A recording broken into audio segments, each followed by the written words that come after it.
ამ წუთებში საქართველოს პარლამენტის თავმჯდომარე ბრიფინგს მართავს, რასაც პირდაპირ ეთერში გთავაზობთ. მედია წარმომადგენელი იქნება, ვისაც ექნება შესაძლებლობა დააკვირდეს და გააშუქოს ხვალინდელი არჩევნები. იცით, რომ 12 პარტია იღებს მონაწილეობას ადგილობრივ თვითმმართველობის არჩევნებში. კანდიდატები რაოდენობაც არის დიდი, იცით, რომ მათ შორის დედაქალაქში 9 კანდიდატი არის მერობის 9 მერობის კანდიდატი არის წარმოდგენილი. წინასაარჩევნო გარემო პრინციპში ჩვენ თვალწინ ჩაიარა და მეცილად იყო 7 ვითარებაში, ყველას ჰქონდა შესაძლებლობა რომ ეწარმოებინა საარჩევნო კამპანია შესაბამისად, ქონდა კომუნიკაცია მოქალაქეებთან და გაეცნოთ საკუთარი გეგმები, ნახეთ რომ ტრადიციულად ოპოზიციამ არ ისარგებლა იმ შესაძლებლობით რომ რეგიონში ქონოდა აქტიური კომუნიკაცია მოქალაქეებთან, ქართულ ოცნებას ყოველდღიური კომუნიკაცია ქონდა ადგილზე, სოფელ, ყველა ქალაქში, ყველა უბანში, ყველა ოჯახში, ჩვენი კანდიდატები, ჩვენი პარტიის წარმომადგენლები ეკონტაქტობდნენ ჩვენ მოქალაქეებს იმისთვის, რომ გაეცნოთ ჩვენი გეგმები, მოესმინათ მოქალაქეების მოსაზრებები და ჩვენი საერთო დაკვირვება არის მათ შორის ადგილზე ჩვენი პარტიის წარმომადგენლების მხრიდან, რომ ოპოზიცია პასიური იყო რეგიონებში, თბილისში მეტნაკლებად ხედავდით აქტივობას, თუმცა ისევე როგორც შარშან ამჯობინებს სტუდიებიდან არჩევნების საარჩევნო კამპანიის წარმოება და არა მოქალაქეებთან უშუალოდ მისვლა და შეხვედრა.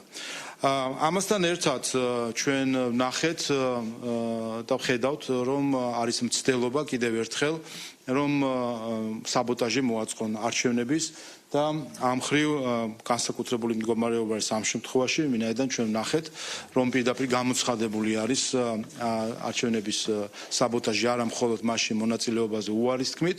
რაც განაცხადა 2 ბარიერა გადალახულმა პარტიამ, არამედ არჩევნების პარალელურად ძალადობრივი აქციის დაანონსებით და არჩევნების ჩაშლის მუქარით. ჩვენ ნახეთ, რომ პარტიები კოორდინირებული მოქმედება არასამთავრობო ორგანიზაციების წარმომადგენლებთან, მედიის ზოგიერთ წარმომადგენლებთან, რომლის ცდილობა არის, რომ წაართვან საარჩევნო უფლება მოქალაქეებს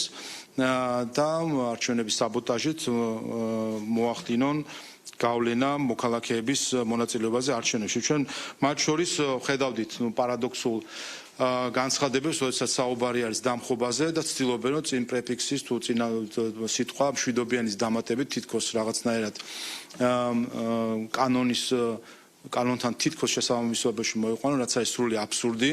მე აქვე მიუთითებ, რომ ამაზე მათ შორის სტრასბურგის სასამართლოს პრაქტიკაც არსებობს ერთ-ერთ საქმეში, რომელიც თურქეთს ეხებოდა, სადაც ერთ-ერთი ორგანიზაცია საუბრობდა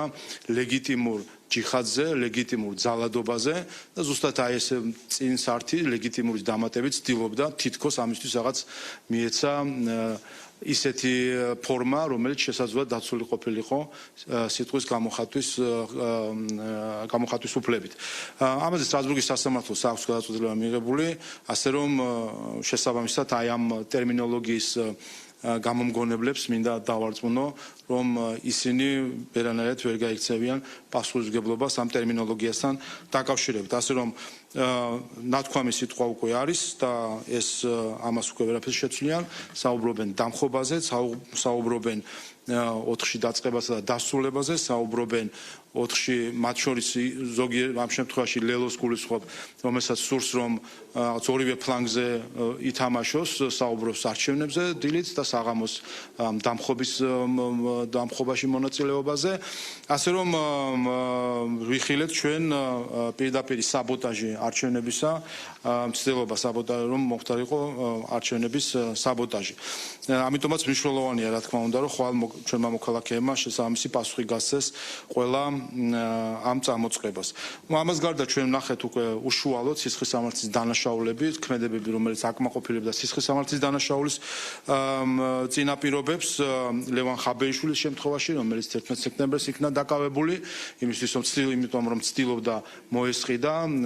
სახელმწიფო უწყებების წარმომადგენლები, ასევე 11 სექტემბერს ჰექსოგენი ამოღებული სახელმწიფო უსაფრთხოების სამსახურის მიერ, რომლის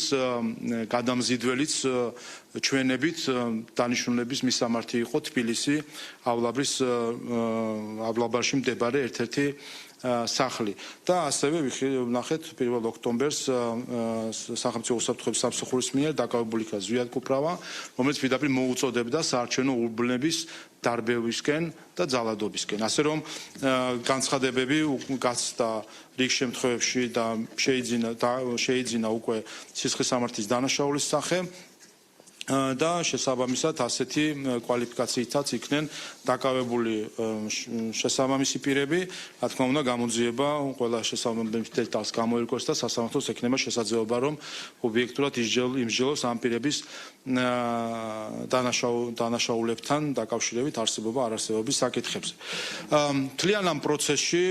ჩვენ ნახეთ, რომ ნაციონალურ მოძრაობას და რადიკალურ ოპოზიციასთან ერთად ასევე მოქმედებდნენ არასამთავრობო ორგანიზაციები, რომლებიც უცხოეთიდან არიან დაფინანსებული და მათ შორის ბოლოს ჩვენ ნახეთ მათი პირდაპირი განცხადებები, რომ ისინი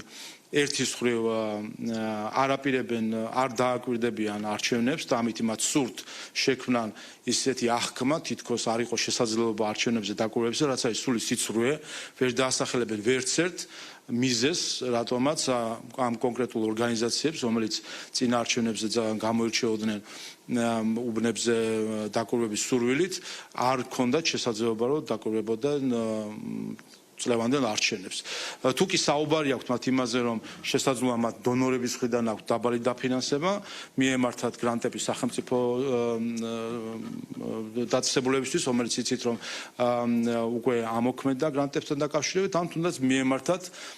ქართული ბიზნესისთვის ან სხვებისთვის, როდესაც ხშირად საუბრობენ, რომ მათ აქვს მხარდაჭერა სხვა სექტორიდან, ბოლო-ბოლო მათგან მიიღო თანხები და ბოლო-ბოლო უფასოდ რო დააკვირვებოდნენ და ამითი რა დაშავდებოდა. თუმცა როგორც ჩანს, აქაც მხოლოდ მერკანტილური მოსაზრებები აქვს ხოლმე ზოგიერთ მილიონერ NGO-ებს. გარდა ამისა, ჩვენ მოვისმინეთ ბოლო დღეებში ამ NGO-ების წარმომადგენლების საერთაშორისო გამჭვირვალობა, სამოქალაქო საზოგადოების, სოროსის ფონდი, საფარი, ინფორმაციის თავისუფლების განვითარების ინსტიტუტი, ევროპული ორბიტა, SAIA, რომ ისინი პირადად ამ NGO-ების წარმომადგენლები, ამ შემთხვევაში ხელმძღვანელები, არაპირებენ, როგორც ამომრჩეველმა მიიღონ მონაწილეობა არჩევნებში და ხმამისცენ მათთვის სასურველ კანდიდატს, რაც კიდევ ერთხელ ადასტურებს, რომ ეს ორგანიზაციები და მისი ხელმძღვანელები გასული არიან დემოკრატიული ჩარჩოდან და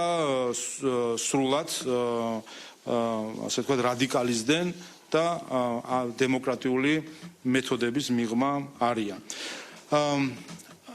პარტიების მიერ წამოწყებულ რადიკალურ დღის წესრიგს არჩევნების საბოტაჟისა, რომლის მხარდაჭერასაც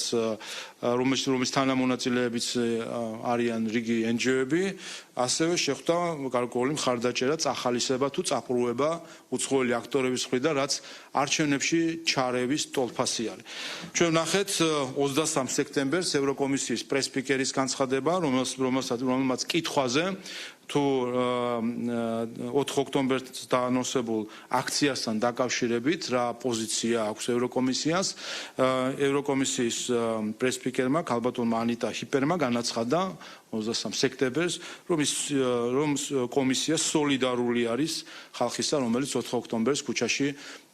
გამოვა. და ეს არის პირდაპირ სოლიდარობის და მხარდაჭერის გამოცხადება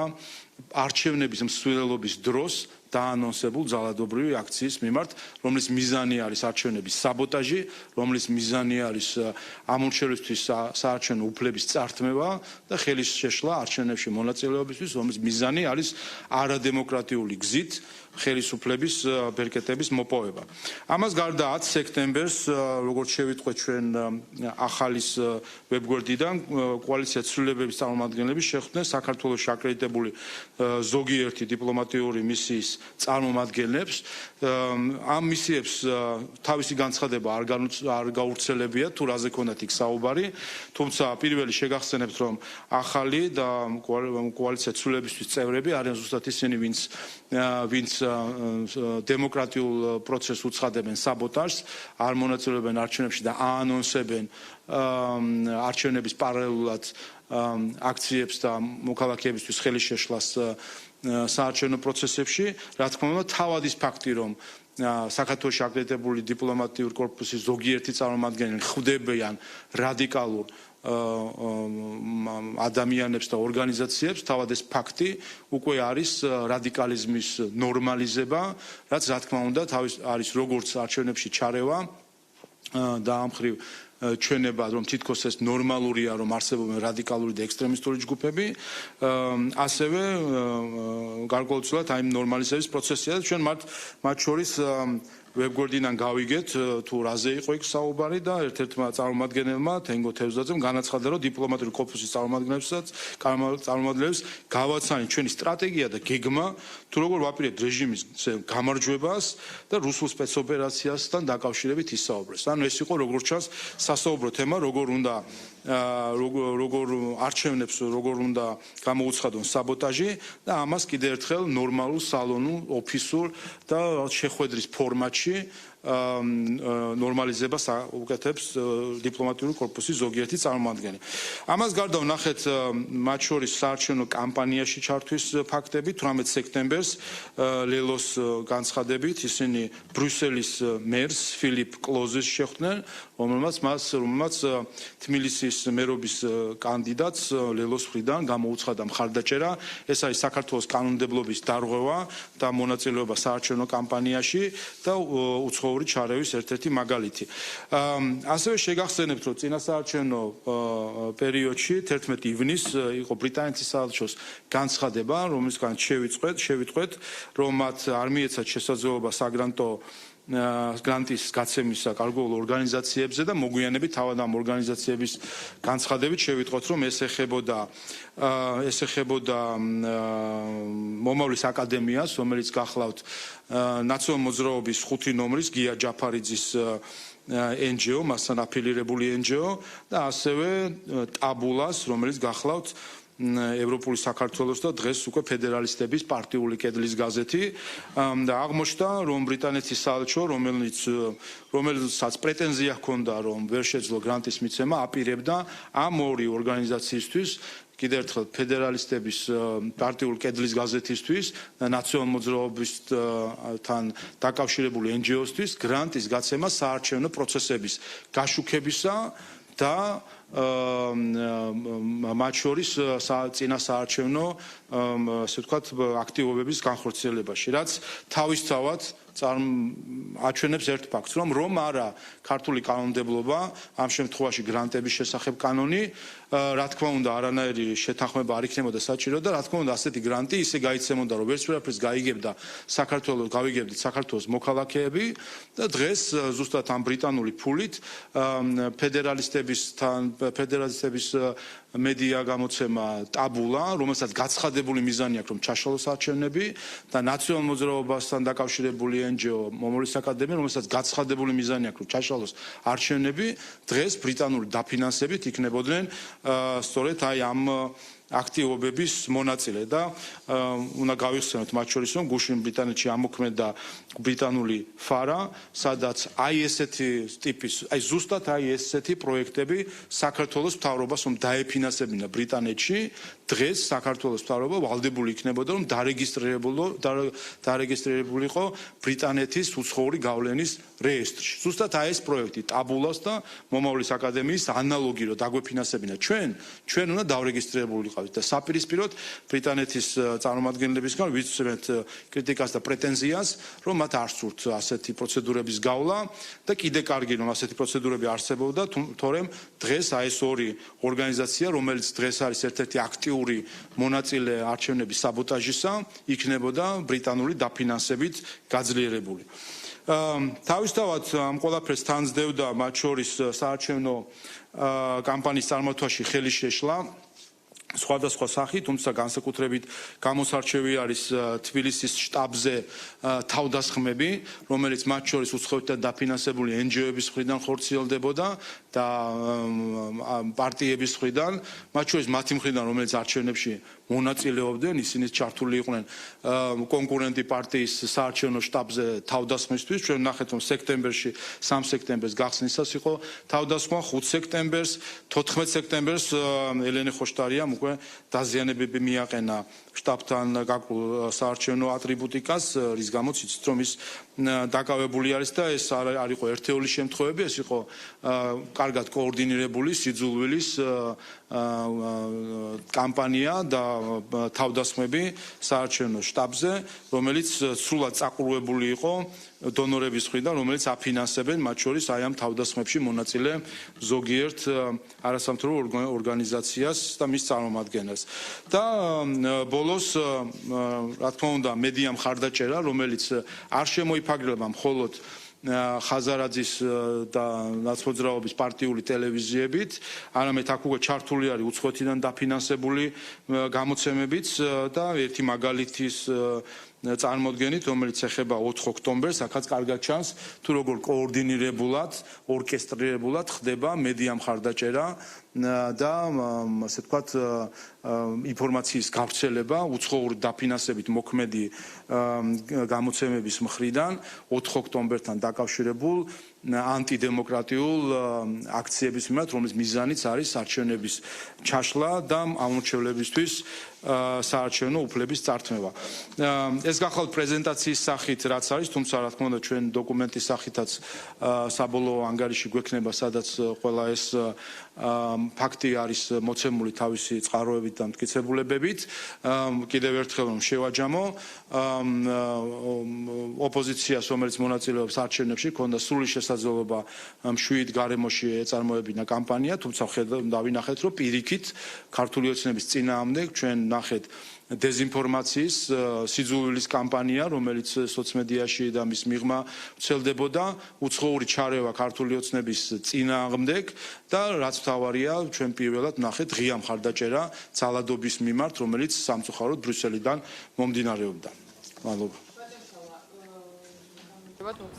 თქვენ უსმენთ საქართველოს პარლამენტის თავმჯდომარეს, რომელმაც მოახლოებულ თვითმმართველობის არჩევნებზე დაგეგმილ საპროტესტო აქციებსა და სხვა მნიშვნელოვან თემებზე სპეციალური კომენტარი გააკეთა.